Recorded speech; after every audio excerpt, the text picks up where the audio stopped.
I el mapa del disseny valencià es fa més gran. Un projecte de València, capital mundial del disseny, que recorre la ciutat amb les propostes més suggerents. Hem convidat la Premi Nacional del Disseny 2019, Marisa Gallén, a passejar pels llocs que li semblen més destacables. Més de 30 anys fa que es lliuren els Premis Nacionals de Disseny i la valenciana Marisa Gallén ha sigut la segona dona a aconseguir-ho.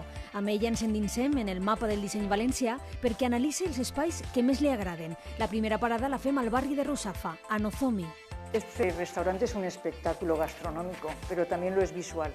Aquí los interioristas, fíjate cómo han creado un espacio estrecho, como si fuese una callejuela de Kioto. Y este es el comedor, este espacio central, con este cerezo en flor, estas formas inspiradas en el origami. También me parece muy a destacar la austeridad cromática y la austeridad de materiales. L'arquitecte Vázquez Consuegra va projectar el Movim i els seus jardins alhora, un treball guardonat amb premis internacionals.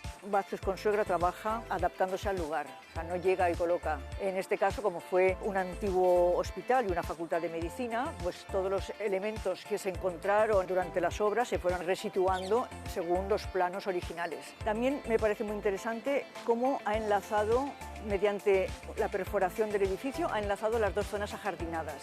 I al carrer de les Comèdies entrem a un hotel boutique inspirat en els anys 20, on destaca la tranquil·litat. Lo que yo más destaco de este lugar es la sensación de confort europeo que me transmite, no solo por la decoración, que es muy importante, también por la iluminación. Me encanta la combinación de colores que han hecho aquí. Además es bastante audaz porque ese verde es muy llamativo y con los rosas de la tapicería y los grises crean una armonía cromática muy relajante. Propostes que es recullen en este mapa viu del disseny que no para de créixer.